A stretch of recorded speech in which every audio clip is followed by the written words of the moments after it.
தமிழக அரசியலில் அஇஅதிமுக மீண்டும் அரியணை ஏறுமா? ஜெயலலிதா மறைவுக்கு பிறகு கட்சி சந்திக்கும் சவால்கள் என்ன? விரிவான அலசல் இதோ. ஜெயலலிதா என்ற ஒற்றை ஆளுமையின் கீழ் கட்டுக்கோப்பாக இருந்த கட்சி அவர் மறைவுக்கு பிறகு மிகப்பெரிய அரசியல் வெற்றிடத்தை சந்தித்தது. உட்கட்சி மோதல்கள், பிளவுகள் என அஇஅதிமுகவின் எதிர்காலமே கேள்விக்குறியான தருணங்கள் அவை. ஆனால் அனைத்து சவால்களையும் முறியடித்து எடப்பாடி பழனிசாமி கட்சியின் அசைக்க முடியாத தலைவராக உருவெடுத்தார். அவரது நிதானமான அணுகுமுறையும் நிர்வாகத் திறமையும் அவரை ஒரு வலுவான தலைவராக அடையாளப்படுத்தின. கட்சியை தன் கட்டுப்பாட்டிற்குள் கொண்டு வந்ததோடு தொண்டர்களை ஒருங்கிணைப்பதிலும் அவர் வெற்றி கண்டார். அஇஅதிமுகவின் மிகப்பெரிய பலம் அதன் அடிமட்டத் தொண்டர்கள். அவர்கள் இன்றும் கட்சிக்கு விசுவாசமாக இருக்கிறார்கள். தமிழகத்தின் ஒவ்வொரு குக்கிராமத்திலும் கிளைக்கழகங்களை கொண்ட ஒரே கட்சி அஇஅதிமுக என்பது குறிப்பிடத்தக்கது. இந்த தொண்டர் பலமே தேர்தல்களில் அக்கட்சியை ஒரு பெரும் சக்தியாக நிலைநிறுத்துகிறது. அடுத்ததாக, கூட்டணி வியூகங்கள். தேர்தலை தீர்மானிப்பதில் கூட்டணிகள் மிக முக்கியமான பங்கு வகிக்கின்றன. பாஜகவுடனான கூட்டணியில் ஏற்பட்ட மாற்றங்கள் மற்றும் புதிய கூட்டணிகளுக்கான வாய்ப்புகள் குறித்து பேசப்படுகிறது. பாயம்-கே, தேட்முதி-கே போன்ற கட்சிகளுடனான உறவு தேர்தல் முடிவுகளை பாதிக்கக்கூடும். ஆளும் திமுக அரசு மீதான விமர்சனங்களை அஇஅதிமுக எவ்வாறு மக்களிடம் கொண்டு செல்கிறது என்பது முக்கியம். எதிர்ப்பு அலைகளை தங்களுக்கு சாதகமாக மாற்றிக்கொள்ளும் வித்தையை அஇஅதிமுக கையில் எடுத்துள்ளது. இளைஞர்களை கவர சமூக வலைதளங்களிலும் அக்கட்சி தற்போது அதிக கவனம் செலுத்தி வருகிறது. ஓபிஎஸ், இபிஎஸ் மோதல் முடிவுக்கு வந்து தலைமை ஒற்றை இலக்கை நோக்கி பயணிப்பது ஒரு சாதகமான அம்சம். கட்சிக்குள் ஏற்பட்டுள்ள இந்த ஒருமைப்பாடு தொண்டர்கள் மத்தியில் நம்பிக்கையை விதைத்துள்ளது.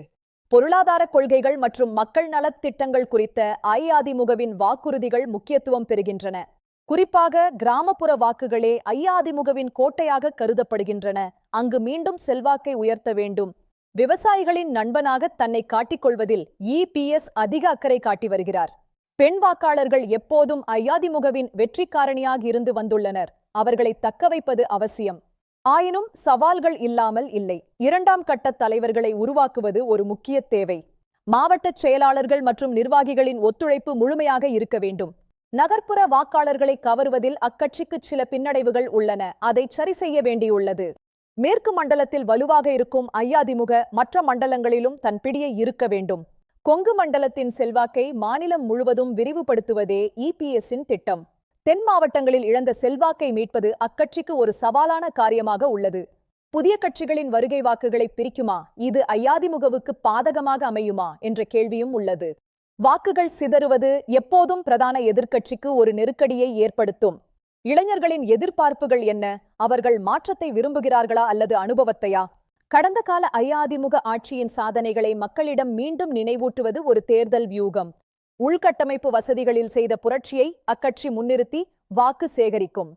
அம்மா உணவகம் போன்ற திட்டங்கள் ஏழை மக்கள் மத்தியில் இன்றும் நன்மதிப்பை பெற்றுள்ளன. இறுதியாக, அஇஅதிமுகவின் வெற்றி என்பது அவர்களின் கூட்டணி மற்றும் களப்பணியை பொறுத்தே அமையும்.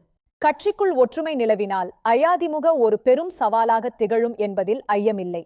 மக்களின் மனநிலை எப்போதும் மாறிக்கொண்டே இருக்கும். அந்த மாற்றத்தை பிடிப்பதே சாமர்த்தியம். இபிஎஸ்ஸின் தலைமைத்துவத்திற்கு இது ஒரு மிக முக்கியமான அக்னி பிரீட்சை காலம். தமிழக அரசியல் களம் சூடுபிடிக்க தொடங்கிவிட்டது. இனி வரும் நாட்கள் மிகவும் பரபரப்பானவை. வரலாறு மீண்டும் திரும்புமா அல்லது புதிய வரலாறு படைக்கப்படுமா? பொறுத்திருந்து பார்ப்போம். அரசியல் வல்லுநர்களின் கருத்துப்படி அஇஅதிமுகவின் மீள்வருகை என்பது அசாத்தியமானது அல்ல. ஆனால் அதற்கு திட்டமிட்ட உழைப்பும் சரியான கூட்டணி கணக்குகளும் மிக மிக அவசியம். இறுதி முடிவு மக்களின் கைகளில் உள்ளது. ஜனநாயகத்தின் வலிமையே அதுதான். இந்த அலசல் குறித்த உங்கள் கருத்துக்களை கீழே பகிருங்கள். மீண்டும் சந்திப்போம். நன்றி.